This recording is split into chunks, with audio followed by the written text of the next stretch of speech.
आज हम आप सबको बताएंगे कि नालंदा विश्वविद्यालय में आग क्यों लगाया गया।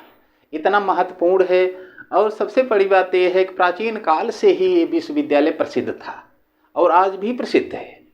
इसलिए प्रसिद्ध है कि ये प्राचीन काल से ही इसमें देश विदेश, यहाँ के ही नहीं, भारत के ही नहीं, जापान के, इंडोनेशिया के, फिर यहाँ नेपाल के, तिब्बत के, चीन के, हर जगह से विद्यार्थी इसमें शिक्षा ग्रहण करने के लिए आते थे।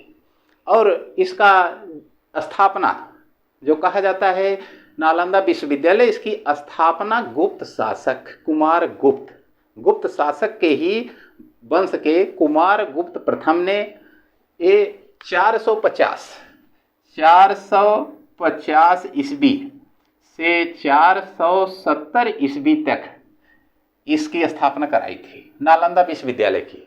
और इसीलिए कहा जाता है ये 450 और 470 के बीच में है, तो 400 के ऊपर है, तो इसीलिए इसको कहा जाता है 5वीं शताब्दी। 5वीं शताब्दी में नालंदा विश्वविद्यालय की स्थापना की गई थी। ये कहाँ पे है? आज के समय में बिहार में है। जो बिहार जानते हैं, बिहार की राजधानी पटना। तो उस समय बिहार नहीं कहा जाता था, इसको मगध कहा जाता था। मगध, ये नालंदा जिला में नालंदा विश्वविद्यालय है। नालंदा जिला में नालंदा विश्वविद्यालय है और भारत में पढ़ता है। 10,000 छात्र इस नालंदा विश्वविद्यालय में शिक्षा ग्रहण करते थे और 10,000 छात्र को पढ़ाने के लिए 2,000 शिक्षक थे।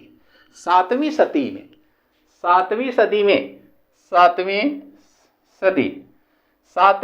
में ह्वेनसांग भारत आया था, चीनी यात्री था। जैसे फाहियान भी आया था, चीनी यात्री था, ह्वेनसांग भी भारत आया था। तो ये लोग इसलिए आते थे कि यहाँ आकर के यहाँ की शासन व्यवस्था को देखते थे कि यहाँ के राजा कैसे शासन को चलाते हैं। और उस समय जो नालंदा विश्वविद्यालय है वो कैसा था, इसमें 10,000 छात्र कैसे पढ़ते थे, किस प्रकार से पढ़ते थे, थोड़ा सा देख लीजिए। कि जैसे कि इस प्रकार का एक एक ब्लॉक होता था, एक ब्लॉक, और एक ब्लॉक में 35 माने कि रूम रहते थे। एक ब्लॉक में 35 रूम, इस प्रकार से चारों तरफ से 35 रूम रहता था, 35 रूम, और 35 छात्र भी एक ब्लॉक में रहते थे। एक ब्लॉक में 35 छात्र रहते थे। इसी प्रकार से चारों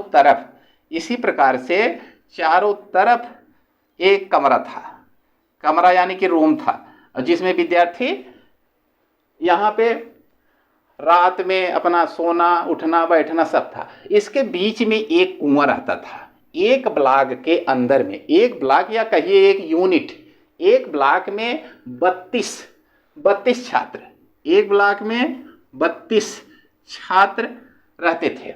और इस प्रकार से 300 ब्लॉक पूरे नालंदा विश्वविद्यालय में थे।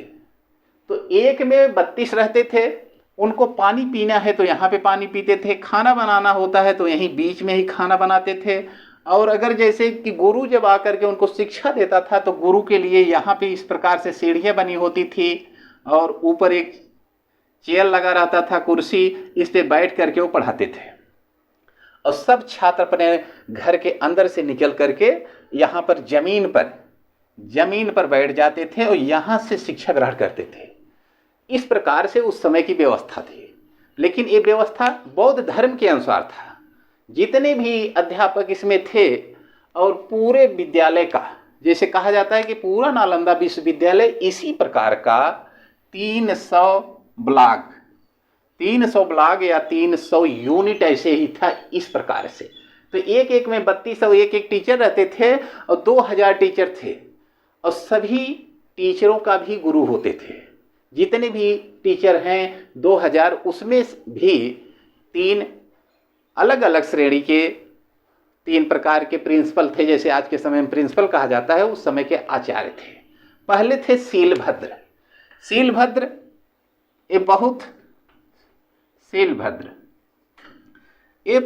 ये आचार्य पहले श्रेणी के आचार्य थे।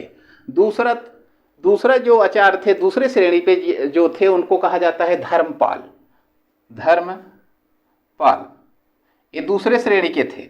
और तीसरे श्रेणी पे थे, पहले श्रेणी पर शीलभद्र, दूसरी श्रेणी पे धर्मपाल और तीसरी श्रेणी पर थे चंद्रपाल। तीसरी श्रेणी पर चंद्रपाल। ये तीन प्रमुख आचार्य थे। तीन प्रमुख आचार्य थे जो कि इस प्रकार से जो एक ब्लॉक बना है इसी प्रकार से 300 ब्लॉक था और 300 ब्लॉक में 10,000 बच्चे शिक्षा ग्रहण करते थे और निःशुल्क था।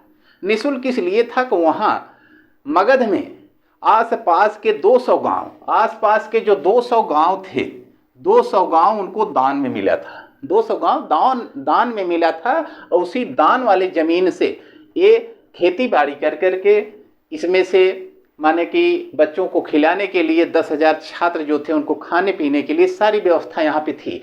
एक ब्लॉक के अंदर में जैसे कि हमने बताया कि 32 बच्चे रहते थे, लेकिन 32 बच्चों को निकलने के लिए केवल एक ही दरवाज़ा था, एक ही दरवाज़ा, एक ही गेट होता था। लेकिन ये भी गेट बाहर निकलने के लिए नहीं था। फिर इसी प्रकार से ऐसे इधर से भी एक, फिर इसी प्रकार से इधर भी एक, इस प्रकार से इधर भी एक ब्लॉक, इस प्रकार से इधर भी एक ब्लॉक, ऐसे ही चारों तरफ से ब्लॉक था। माने कि इसमें से छात्र निकल करके बाहर नहीं जा सकते हैं, केवल अगर जाएंगे भी तो ये बीच वाले मैदान में जाते हैं। वहाँ पर जैसे नहाने के लिए पार्क भी बनवाया गया था। लेकिन इस इतने विशाल नालंदा विश्वविद्यालय को आग किसने लगाया, क्यों लगाया?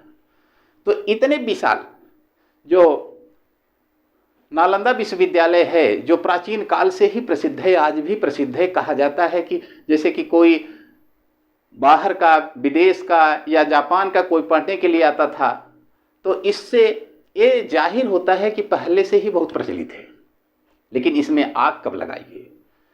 तो इसके लिए एक छोटी सी कहानी है कि उस समय मुगल शासक का एक सम्राट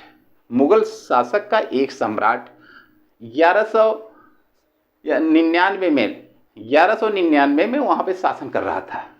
इस नालंदा विश्वविद्यालय के पास में, यानी कि मगध पर शासन कर रहा था। वह उस समय बहुत बीमार था।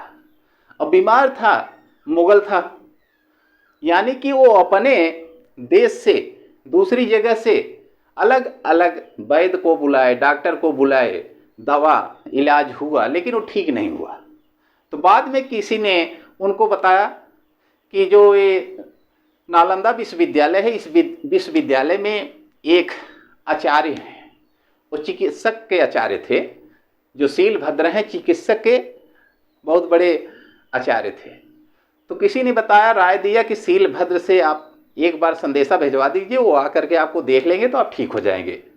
तो जो राजा था, जिसे कहते हैं इख्तियारुद्दीन मोहम्मद बिन बख्तियार खिलजी के नाम से जाना जाता है।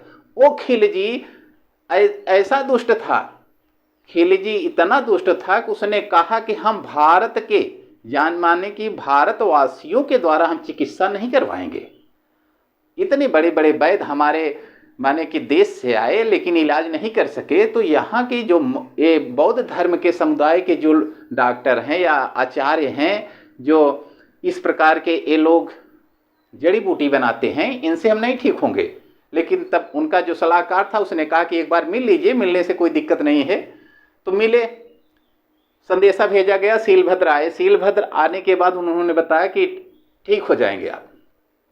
तो जो खिलजी था, इतना ज़्यादा दुष्ट था खिलजीवा कि वह क्या किया कि उसने कहा कि हम आपकी जड़ी को खाएंगे नहीं, हम हिंदुओं का जड़ी नहीं खाते हैं।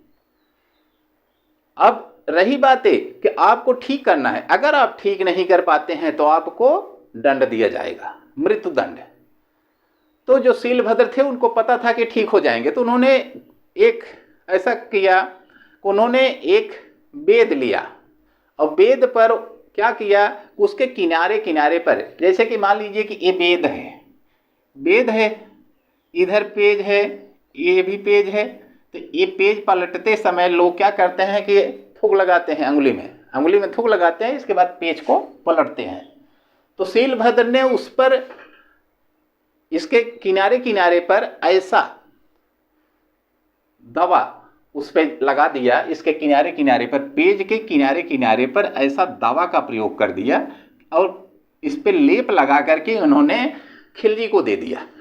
खिलजी लेने के बाद शीलभद्र ने कहा कि इसको 10 दिन तक आपको पढ़ना है, 10 दिन तक पढ़ना है। तो खिलजीवा ने क्या कहा कि ये 10 दिन पढ़ने से हम ठीक हो जाएंगे। शीलभद्राचार्य ने कहा आप ठीक हो जाएंगे, केवल पढ़िएगा। तो वो जानते थे कि 10 दिन तक पढ़ेंगे तो थूक लगा लगा करके पन्ना को पलटेंगे और जिससे कि दवा उनके शरीर में चला जाएगा और वो ठीक हो जाएंगे। 10 दिन के बाद ठीक हो गए। खिलजी को इतना गुस्सा आया कि उसने कहा कि जब हमारे पूरे देश में ऐसा चिकित्सक नहीं है तो यहाँ पे इस नालंदा विश्वविद्यालय का एक चिकित्सक ने हमको ठीक कर दिया। अब एहसान मानने के बदले उसने क्या किया, उसने सभी नालंदा विश्वविद्यालय के जितने ब्लॉग थे सभी को जला दिया, सभी को जलवा दिया, जिसको कहा जाता है बख्तियार खिलजी। और इसका पूरा नाम है इख्तियारुद्दीन मोहम्मद बिन बख्तियार खिलजी। इसने क्या किया कि 300 ब्लॉग थे और सभी को जलवा दिया। और जलवा दिया तो इसका जो छत देख रहे हैं सब छत जल गया। ये एक एक ब्लॉक का जितना भी, एक ब्लॉक में 32 कमरे थे, सब जल गया। और जलने के बाद 3 माह तक यह नालंदा विश्वविद्यालय जलता रहा। 3 माह तक यह विश्वविद्यालय जलता रहा। क्यों जलता रहा 3 माह तक? आज की अगर किताबें होती तो 1 घंटे में जल जाती, लेकिन उस समय की जो किताबें थी जिसे कहा जाता है पांडुलिप एक कागज का नहीं होता है, पांडुलिप पेड़ के छालों का होता है, उसी पे लिखा जाता था। तो उस प्रकार की पुस्तक उस समय थे। तो इस प्रकार से बहुत सारा पुस्तकालय था और पुस्तकालय में जितना भी ब्लॉक था हर ब्लॉक में पांडुलिपि रखी गई थी और सब में आग लगा दिया गया। इसलिए पांडुलिपि के कारण 3 माह तक जलता रहा और 3 माह में जल करके नालंदा विश्वविद्यालय समाप्त हो गया। तो साथियों सोचिए कि उसको एहसान मानना चाहिए, एहसान न मान करके उसने क्या किया, उसने नालंदा विश्वविद्यालय को ही जड़ से समाप्त कर दिया। ऐसा खिलजी माने कि मुगल शासक था। तो साथियों जैसा कि हमने आपको बताया कि नालंदा विश्वविद्यालय में आग क्यों लगाया गया, हमने आपको इस प्रकार से बताया कि उसमें 10,000 छात्र, 2,000 शिक्षक और 300 ब्लॉक इस प्रकार के, और एक ब्लॉक में 32 कमरे, यानी कि एक ब्लॉक या कहिए एक यूनिट में 32 बच्चे रहते थे और उनको ज़मीन पर बैठ करके पढ़ना होता था। और रात में कैसे पढ़ते थे? रात में दीपक जला करके उसी के उजाले में पढ़ते थे। और किसका दीपक जलता था? उस समय मिट्टी का तेल नहीं था, सरसों का तेल नहीं था, इसलिए क्या करते थे, उस समय घी का दीपक जलाते थे। तो साथियों कैसा लगा हमारा वीडियो? अगर वीडियो अच्छा लगा हो तो लाइक अवश्य कीजिएगा और सब्सक्राइब कीजिएगा, जिससे कि नोटिफिकेशन आपके पास पहुंचता रहे। जय हिंद साथियों।